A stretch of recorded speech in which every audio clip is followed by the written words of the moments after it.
Hello students, हमने अभी last 2 lectures में चैप्टर नंबर 1 केमिस्ट्री का पढ़ा था, मैटर इन आवर सराउंडिंग्स, जिसके अंदर हमने कुछ टॉपिक्स को डिस्कस किया था, जिसमें सबसे पहला टॉपिक था आपका मैटर क्या होता है, उसकी डेफिनेशन क्या थी और कैरेक्टरिस्टिक्स क्या क्या है। मैटर क्या होता था? Anything which occupies space and has mass in it, that is known as the matter. इसके एग्जाम्पल्स हमने पढ़े थे, चेयर हो गया, ह्यूमन बींग हो गया, डॉग हो गया, these all are the examples of the matter. Second जो हमने इसमें पढ़ा था, that is the diffusion and its application.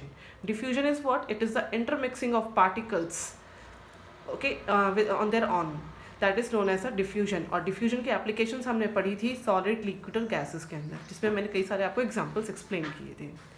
Third इसमें हमने पढ़ा था ब्राउनियन मोशन और movement, that is the zigzag movement of a particles of a liquid और अ गैस। फोर्थ हमने इसमें अब तक जो पढ़ा था वो था स्टेट्स ऑफ मैटर, जिसमें हमने 3 स्टेट्स ऑफ मैटर को डिस्कस किया था, that is a solid, liquid and gas. But आज हम लोग जो स्टेट्स ऑफ मैटर है इसमें 2 और मैटर को इंक्लूड करेंगे, तो टोटल हमारे पास 5 स्टेट्स ऑफ मैटर होंगे, that is called the last, okay, fourth one is called the plasma and the fifth one is called the Bose Einstein condensate. Fifth हमने इसमें पढ़ा था inter conversion of states of matter, जिसके अंदर हमने temperature को kelvin और डिग्री सेल्सियस में कैसे फाइंड आउट करना है, जिसका मैंने आपको एग्जांपल दिया था, जिसमें सपोज करते हैं अगर सेल्सियस में हो, केल्विन में फाइंड आउट करना है तो +273 करते थे, और अगर केल्विन में आपको वैल्यू दी गई होती थी तो उसमें से आप लोग -273 करते थे। प्रेशर और टेम्परेचर का क्या इफेक्ट होता है स्टेट्स के कन्वर्जन में, उसका मैंने आपको रोल जो था बताया था। आज जो हम इसमें लास्ट टॉपिक डिस्कस करने जा रहे हैं वो रहेगा आपका इवेपोरेशन, और इसकी एप्लीकेशंस कहाँ कहाँ पे यूज़ होती है। Okay, now we start our lecture.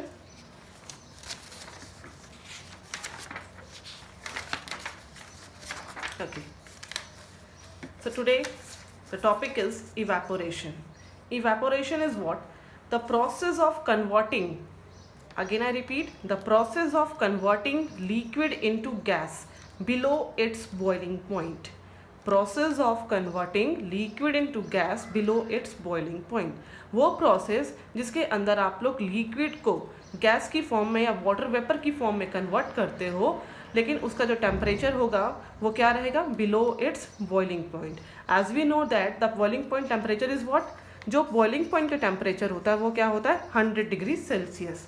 But अगर कोई स्टेट लिक्विड से गैस में कन्वर्ट हो रही है और उस वक्त उसका टेम्परेचर 100 डिग्री से कम हो, सपोज करते हैं 50 degree, 60 degree, 40 degree, so these all are what? Less than 100 degree Celsius. ये सारे टेम्परेचर 100 डिग्री सेल्सियस से कम होते हैं।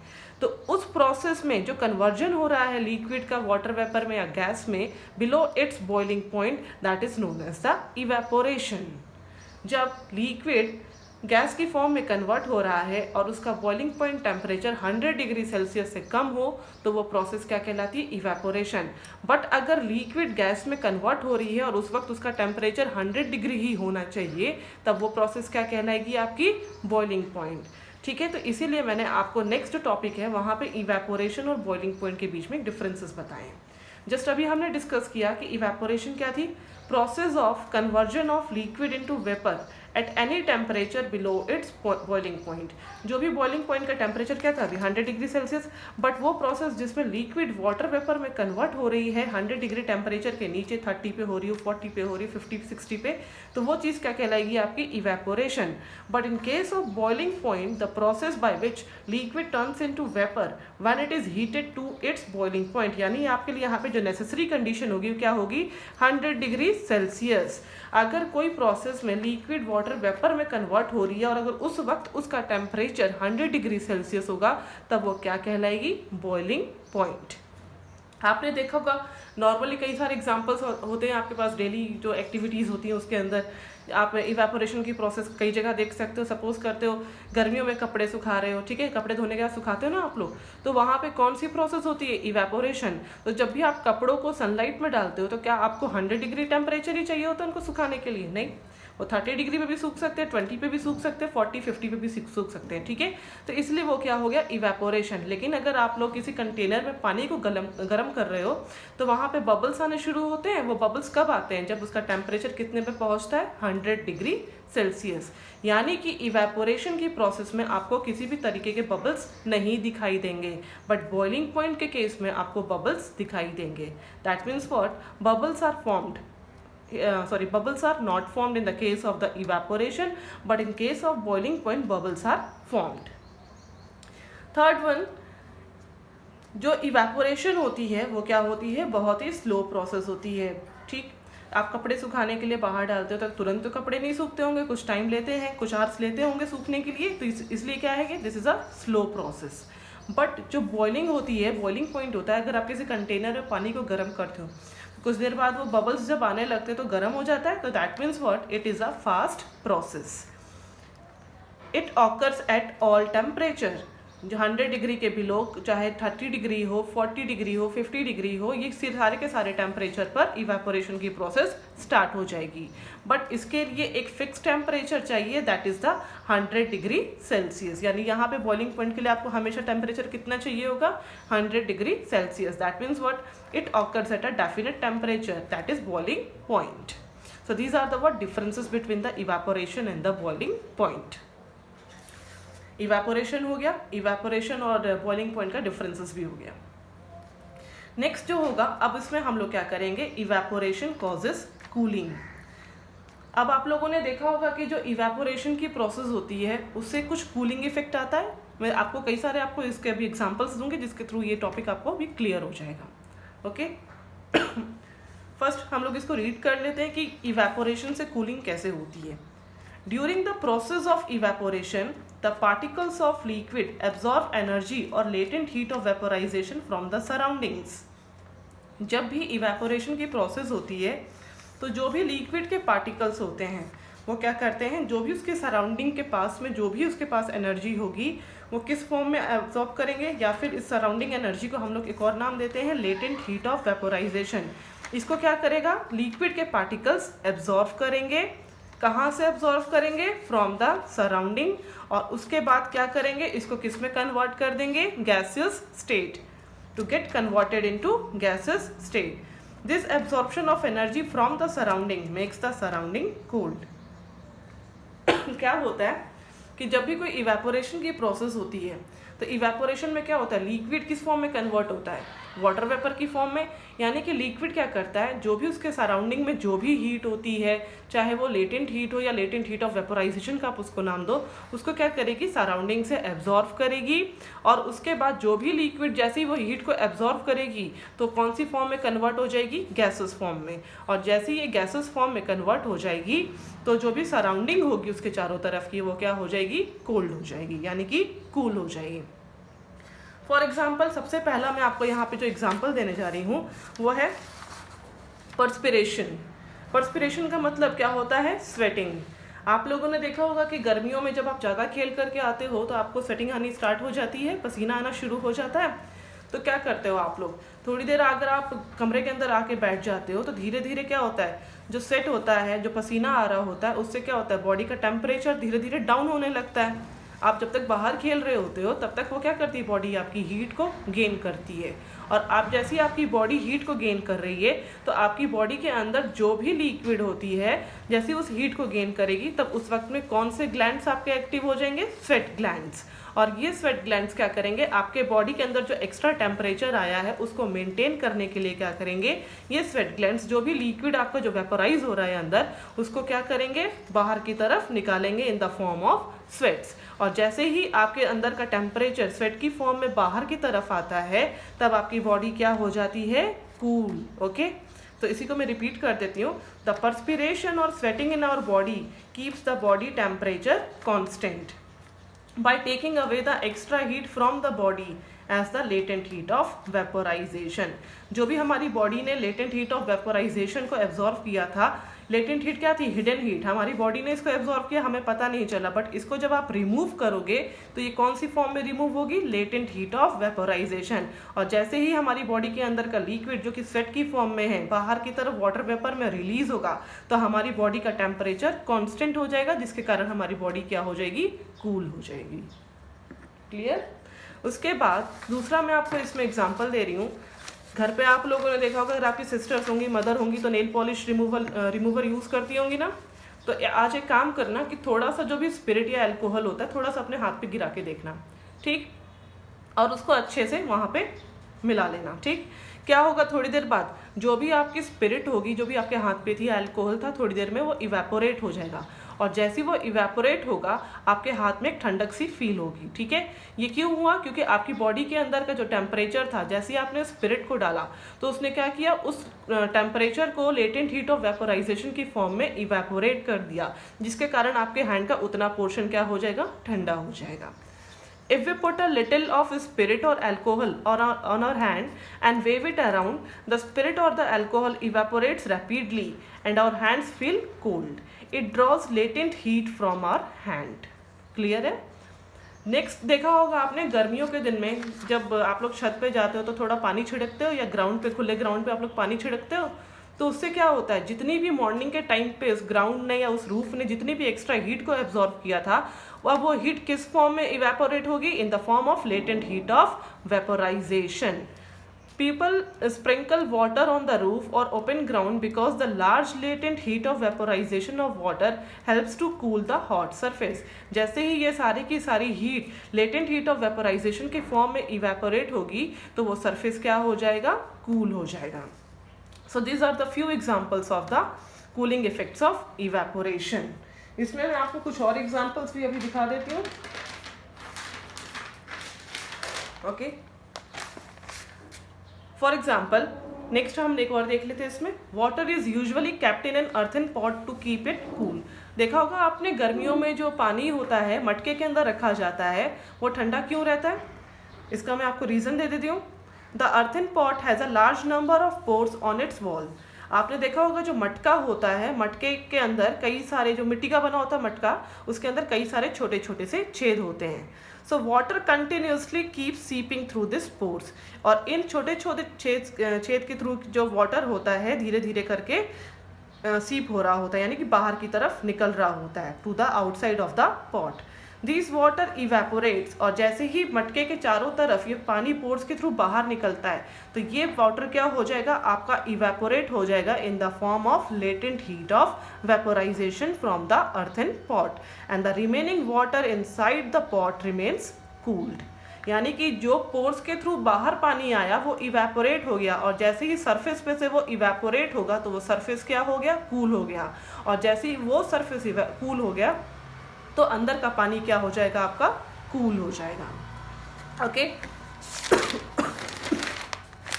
सॉरी। इसी तरीके से why we wear cotton clothes during summer. हम लोग गर्मियों में कॉटन के क्लोथ्स क्यों पहनते हैं? Again cotton is what? It is a good absorber of water. So it absorbs sweat from our body and expose it to the air for evaporation. जो cotton होता है वो वाटर का गुड एब्जॉर्बर होता है। सपोज हम पहन रहे तो हमारे बॉडी के अंदर से लिक्विड किस फॉर्म में बाहर रिलीज हो रहा है? स्वेट की फॉर्म में। तो ये जितना ज़्यादा स्वेट एब्जॉर्व करेगा उतना ज़्यादा उसको एयर पे एक्सपोज करेगा, जिसके कारण क्या हो जाएगा? जितना भी वाटर जो स्वेट की फॉर्म में था वो इजीली इवेपोरेट हो जाएगा, और इसके कारण हमारी बॉडी क्या हो जाएगी? कूल हो जाएगी। नेक्स्ट, जो डेजर्ट कूलर होता है वो गर्मियों के दिन में ज़्यादा अच्छा काम करता है, लेकिन अगर ह्यूमिडिटी होती है तो उस वक्त में वो ठीक से काम नहीं करता है, क्योंकि जितनी ज़्यादा गर्मी होती है तो उसके अंदर क्या होता है? जो रेट ऑफ जो वाटर मॉलिक्यूल्स होते हैं, जितना ज़्यादा गर्म दिन होगा और ड्राई डे होगा उतने ज़्यादा ही वाटर वेपर्स जो एयर के अंदर होते हैं वो बहुत ही कम होते हैं। इसीलिए जो डेजर्ट कूलर होता है गर्मियों के दिनों में बहुत अच्छे से काम करता है। लेकिन जैसे ह्यूमिडिटी आता है या रेनी सीजन आता है तो उस टाइम में क्या होता है? जो आपकी सराउंडिंग है उसमें एयर जो ड्रॉपलेट्स होते हैं या वाटर वेपर्स होते हैं वो बहुत ज़्यादा प्रेजेंट होते हैं, तो इसीलिए उस वक्त में इवेपोरेशन की प्रोसेस क्या हो जाती है? स्लो हो जाती है, जिस कारण जो आपका डेजर्ट कूलर होता है रेनी सीजन में उतने अच्छे से वर्क नहीं कर पाता है। So these are the what few examples of the evaporation. अब इसके बाद जो नेक्स्ट टॉपिक अब हमें इसे पढ़ना है वो है फैक्टर्स अफेक्टिंग इवेपोरेशन, यानी कि कौन कौन से फैक्टर्स हैं जो कि आपकी इवेपोरेशन की प्रोसेस को इफेक्ट करते हैं। ठीक है, तो वन बाय वन हम लोग इनको डिस्कस कर लेते हैं। सबसे पहला फैक्टर जो है जो आपकी इवेपोरेशन की प्रोसेस को इफेक्ट करेगा वो रहेगा आपका टेम्परेचर। ओके, जब टेम्परेचर इंक्रीज्ड होता है तो इवेपोरेशन की प्रोसेस भी क्या होगी, इंक्रीज्ड होगी। एक बार दोबारा रिपीट कर रही हूँ, जब टेम्परेचर इंक्रीज्ड होगा इवेपोरेशन की प्रोसेस भी इंक्रीज्ड होगी। बट अगर टेम्परेचर डिक्रीज हो जाता है तो इवेपोरेशन की प्रोसेस भी डिक्रीज हो जाएगी। इसका रीज़न क्या है कि जैसे जैसे टेम्परेचर बढ़ेगा तो जो आपके एयर के अंदर वाटर मॉलिक्यूल्स हैं उनको उतनी ज़्यादा ही काइनेटिक एनर्जी मिलेगी, और जितनी ज़्यादा पार्टिकल्स को काइनेटिक एनर्जी मिलती है वो उतनी ही जल्दी क्या होगा, वेपर स्टेट में कन्वर्ट हो जाएंगे। Particles get enough kinetic energy to go into the vapour state. So this is what the example of, okay, this is what the first factor, temperature. Next जो हमारा इसमें फैक्टर होगा वो रहेगा आपका सरफेस एरिया, यानी कि जितना ज़्यादा सरफेस एरिया आप इंक्रीज करते जाओगे इवेपोरेशन की प्रोसेस भी उतनी ही इंक्रीज होती जाएगी, या फिर जितना ज़्यादा सरफेस एरिया डिक्रीज करोगे इवेपोरेशन भी क्या हो जाएगा, डिक्रीज। आपने देखा होगा कपड़े कभी भी आप जब निचोड़ के बाहर डालते हो तो फैला के ही डालते होगे, फैलाने से क्या होता है जो उसका सरफेस एरिया होता है वो इंक्रीज हो जाता है, तो ईजिली वो क्या हो जाएगा, सूख सकते हैं। लेकिन अगर आप कपड़ों को वैसे ही डाल दो तो उसके अंदर जो वाटर होगा वो कुछ एब्जॉर्ब करके रखेगा, क्योंकि सरफेस एरिया इस पर क्या हो गया, डिक्रीज हो गया, तो इवेपोरेशन की प्रोसेस भी क्या हो जाएगी, आपकी डिक्रीज हो जाएगी। Example, while putting clothes for drying up we spread them out. Okay, so these are the example of, okay, this is what the second factor affecting the evaporation. Okay, the third one is your humidity. Okay, humidity is what amount of water vapor present in the air. जितना ज़्यादा water vapour अगर आपके air में present होता है उसी को हम लोग क्या बोलते हैं, ह्यूमिडिटी। और अगर रेनी सीजन की बात की जाए तो रेनी सीजन में ह्यूमिडिटी क्या होती है, इंक्रीज हो जाती है। जो वाटर वेपर्स होते हैं एयर के अंदर वो बहुत ज़्यादा प्रेजेंट होते हैं, तो जैसे ही ह्यूमिडिटी बढ़ेगी, यहाँ पे जस्ट अपोजिट हो जाएगा, जैसे ही ह्यूमिडिटी बढ़ेगी इवेपोरेशन की प्रोसेस क्या हो जाएगी, लो हो जाएगी। और जैसे ही ह्यूमिडिटी घट जाती है हॉट वेदर में तब इवेपोरेशन की प्रोसेस क्या हो जाती है, फास्ट।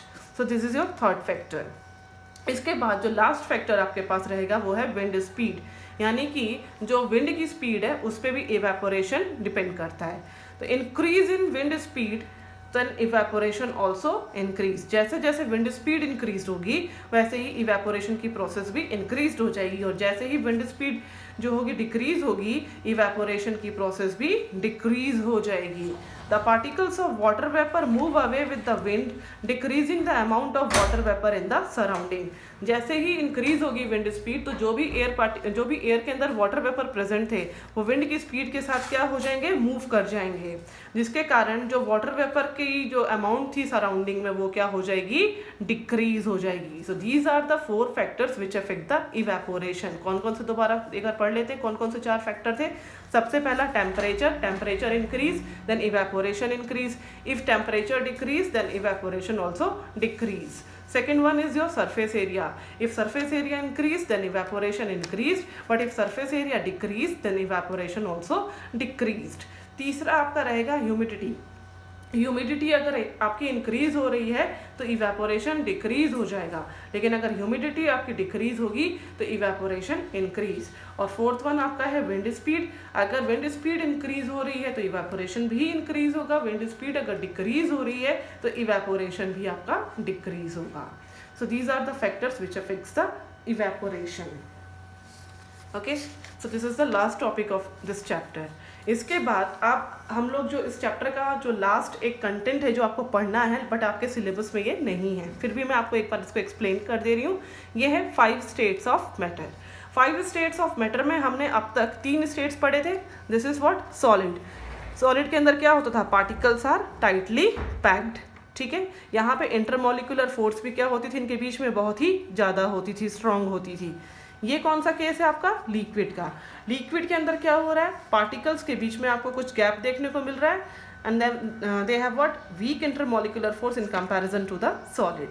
तीसरा आपके पास हमने जो पढ़ा था वो था गैस, जिसके अंदर जो पार्टिकल्स होती हैं इनके बीच में काफ़ी स्पेस होती है।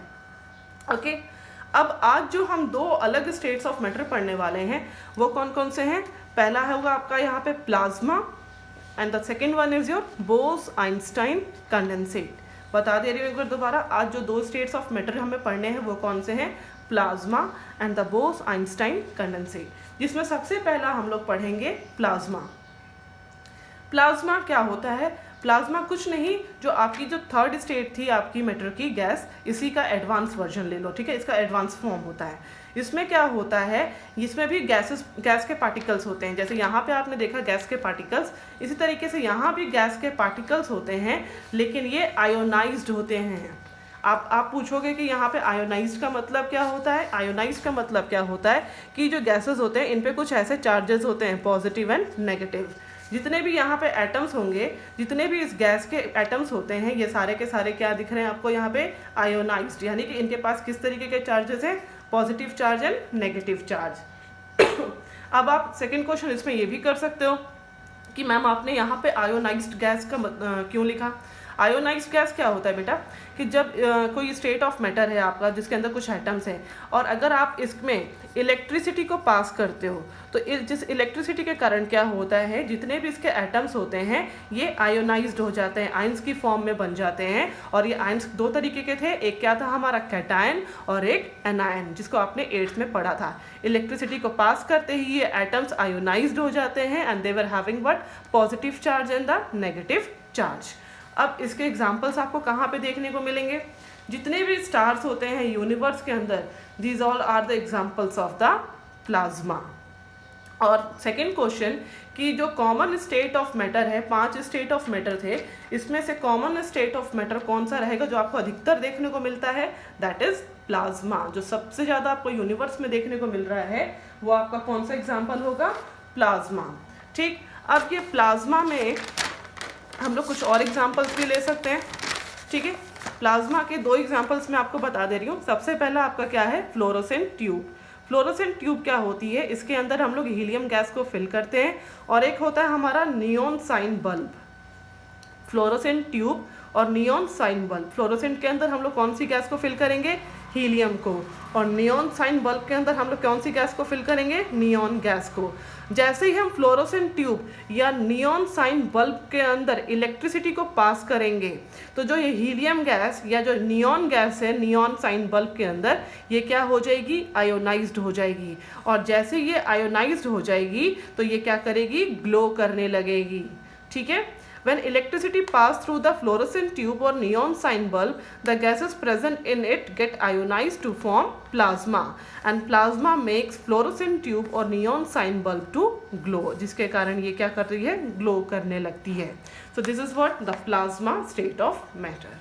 इसके बाद जो लास्ट अब हमें पढ़ना है इस चैप्टर में वो रहेगा आपका बोस-आइंस्टाइन कंडेंसेट। बोस-आइंस्टाइन कंडेंसेट से ही आपको पता चल रहा होगा कंडेंसेट क्या शो करता है यहाँ पे? कंडेंसेशन, यानी कि यहाँ पे कौन सी प्रोसेस हो रही है? कंडेंसेशन क्या होता है? Process of converting of what?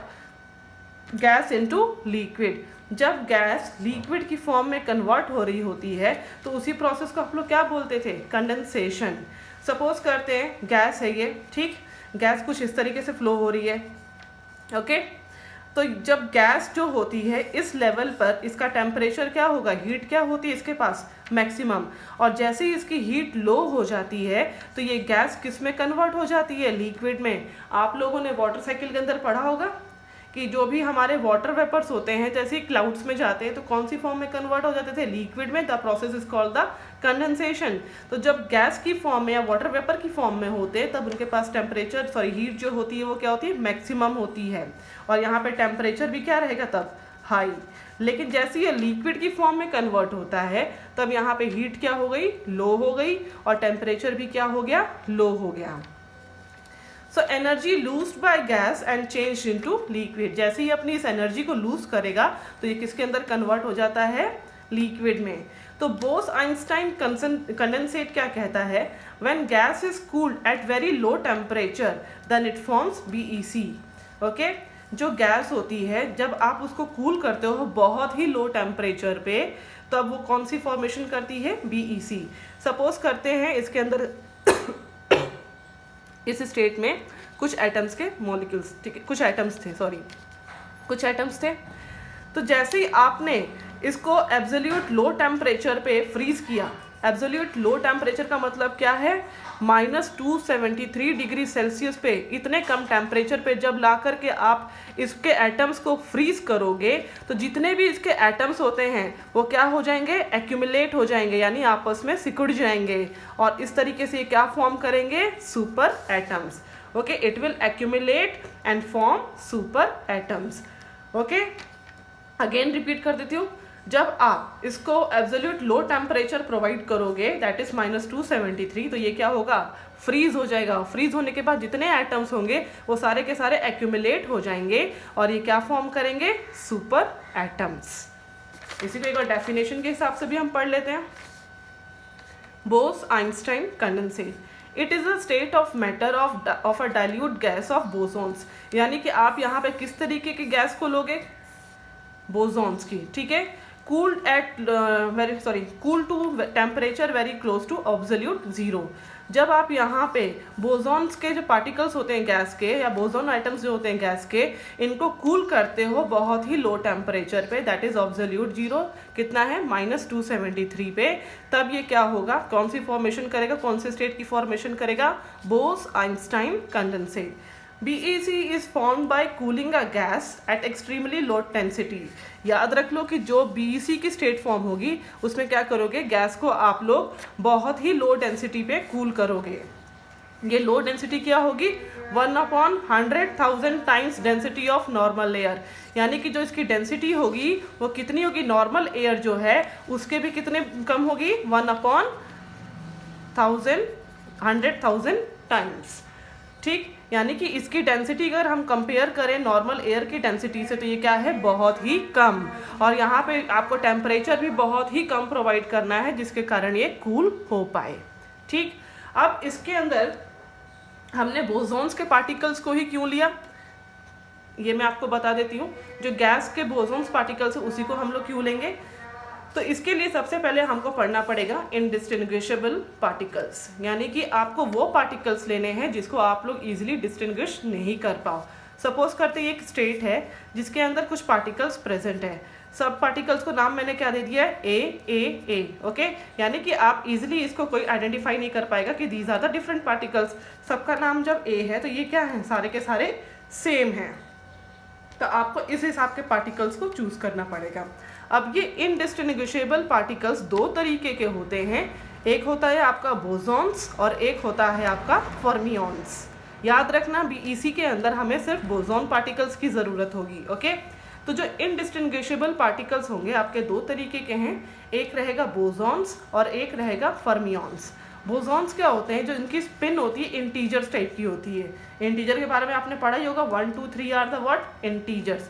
लेकिन जो फर्मियॉन्स होते हैं, फर्मियॉन्स की स्पिन क्या होती है, फ्रैक्शन की फॉर्म में, दैट इज 1/2, 3/4, 5/6। पहला डिफरेंस है ये। दूसरी चीज़, इसका एग्जाम्पल क्या हो गया, फोटोन। फोटोन क्या हो गया, जितने भी प्लस, ठीक है, और इसका जो एग्जाम्पल हो गया वो आपका क्या हो गया, इलेक्ट्रॉन्स। तो फोटोन जो होते हैं बोसॉन के, it will not follow the Pauli's exclusion principle. ये पॉलीज एक्सक्लूजन प्रिंसिपल आपको 11th में पढ़ने को मिलेगा।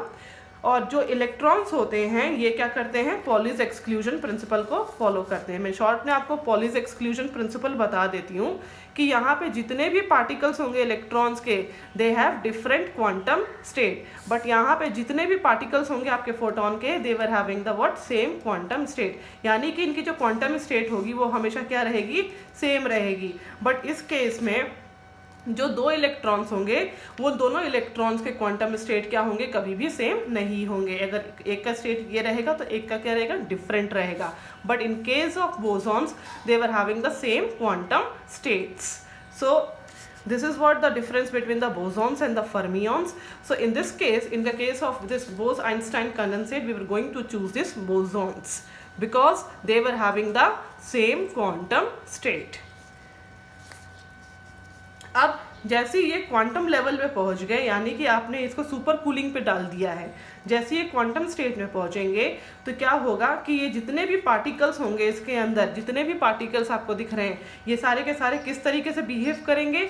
They will behave like a wave, यानी कि कुछ पार्टिकल्स इस तरीके से मूव करना शुरू कर देंगे वेव की फॉर्म में। और जैसे ही आप इसको फ्रीज कर रहे हो, ठीक है, इन पार्टिकल्स को आप जैसे ही फ्रीज करोगे तो क्या होगा? फ्रीज करने से ये क्या होंगे? आपस में एक दूसरे के पास में आने लगेंगे, और जैसे ये पास में आएंगे तो क्या होगा? एक दूसरे पे ये ओवरलैप करना शुरू कर देंगे। ये पार्टिकल्स जब क्लोज होंगे तो इस तरीके से ओवरलैप करना शुरू कर देंगे, और जैसे ही ये सुपर कूल होंगे तो बीच में देखना आपको कुछ फॉर्मेशन सी होगी और चारों तरफ कुछ गैस की फॉर्मेशन सी दिखाई देगी। That is what? Super cool. And now this it will, okay, at this case it will form the Bose Einstein condensate. जैसे ही ये सुपर कूल्ड हो जाएंगे तो ये किसकी फॉर्मेशन कर देंगे? बोस-आइंस्टाइन कंडेंसेट। एक बार दोबारा मैं रिपीट कर देती हूँ। जो बोस-आइंस्टाइन कंडेंसेट था, इसके बारे में क्वांटम स्टैटिस्टिक्स एक थी, ठीक है, उसकी थ्योरी को किसने प्रपोज किया था? सत्येंद्र नाथ बोस ने, जो अपने इंडियन साइंटिस्ट थे इन द ईयर 1924। और उन्होंने अपनी इस थ्योरी को किसको दिया? आइंस्टाइन को दिया, जिसपे उन्होंने फर्दर डिस्कवरी की और जिसके थ्रू इन्होंने क्या फॉर्म किया? बोस-आइंस्टाइन कंडेंसेट। यानी कि उन्होंने बोस की थ्योरी पे वर्क किया आइंस्टाइन ने, और उसके बाद इसको क्या नाम दिया गया? बोस-आइंस्टाइन कंडेंसेट। ठीक, इसके अंदर जो आपके पार्टिकल्स होते थे वो बहुत ही ठंडे होते थे, that's why we call this one as super cool. But in the case of plasma the particles are what? Super hot. याद रख लेना, बोस-आइंस्टाइन में हम लोग बहुत ही कम टेम्परेचर पे फ्रीज करेंगे और टेम्परेचर बहुत ही कम होगा, तो इसलिए क्या होगा? Super cool. और यहाँ पे टेम्परेचर बहुत ही हाई रहेगा तो ये क्या हो जाएगा? Super hot. So this is what? 5 states of matter. Now I think so that your chapter is finished. Wait. Now we have to discuss the questions. Okay, in the exercise.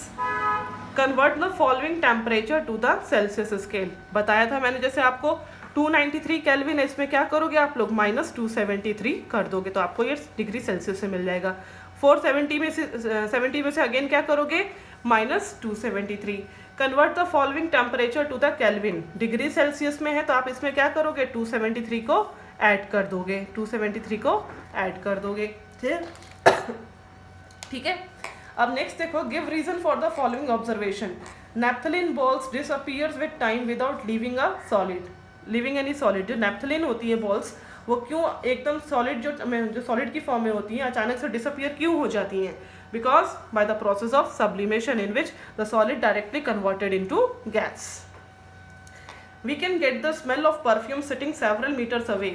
इसका again example रहेगा आपका diffusion, जिसमें क्या होगा? Intermixing of different particles, okay, on their own, that will form the diffusion, जिसके कारण जो perfume के पार्टिकल्स होते हैं, जैसे ही वो एयर में मिक्स होते हैं तो जो आप बहुत दूरी पे भी बैठे रहोगे तो आप उसको ईजिली स्मेल कर सकते हो।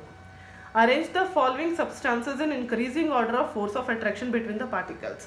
सबसे ज़्यादा वाटर, शुगर और ऑक्सीजन में किसमें फोर्स ऑफ अट्रैक्शन रहेगा? शुगर क्या है? सॉलिड है, इसलिए सबसे ज़्यादा इसमें रहेगा। Then second one water and the third one is your oxygen. What is the physical state of water at 25 degree Celsius पे? क्या फिजिकल स्टेट रहती है वाटर की? 25 डिग्री पे क्या रहेगी? ये लिक्विड। 0 डिग्री पे क्या रहेगा? ये सॉलिड। और 100 डिग्री पे क्या हो जाएगा? ये वेपोराइज होना शुरू हो जाएगा, boiling point. Okay, give 2 reasons to justify water at room temperature is a liquid. Water जो होता है रूम टेम्परेचर पे लिक्विड क्यों होता है? क्योंकि यहाँ पे temperature is what? In between 0 to 100 degree Celsius, and in that temperature the water will remain in its liquid form. Next question है, एन अलमीरा, आयरन अलमीरा is a solid at room temperature. जो आयरन अलमीरा होती है वो solid क्यों होती है रूम टेम्परेचर में? बिकॉज यहाँ पे पार्टिकल्स जो है, ये सॉलिड का एग्जांपल है। सॉलिड में क्या होता है? Particles are very close to each other, they have what? Strong force of attraction in between them, so that is the reason behind this. So why is ice at 273 kelvin more effective in cooling than water at the same temperature? जो 273 degree था ये किसके बराबर होता था? 273 kelvin is equals to what? 0 degree Celsius. इसीलिए 0 degree Celsius पे जो आइस होता है वो क्या होगा? काफ़ी कूल होगा। लेकिन वाटर जो होगा उसके अंदर क्या है? अभी भी कुछ टेम्परेचर रहेगा, तो इसलिए ज़्यादा इनमें इफेक्टिव कौन सा रहेगा? आपका ice.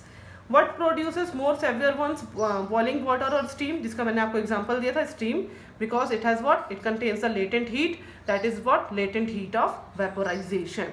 And the last question, name A, B, C, D, E, F in the following diagram showing change in its state. सबसे पहला आप देखो सॉलिड, लिक्विड, गैस. ठीक, अब ये सॉलिड जो है जब लिक्विड में कन्वर्ट होता है that is called the fusion, but liquid when convert into solid then the is called solidification. When liquid converted into gas, it is called the vaporization. But when gas converted into liquid, it is called, C is called the condensation. And the last one, when the solid directly converted into gas, then this F is called the sublimation. So this is your what? NCERT exercise. Now your chapter is finished. Thank you.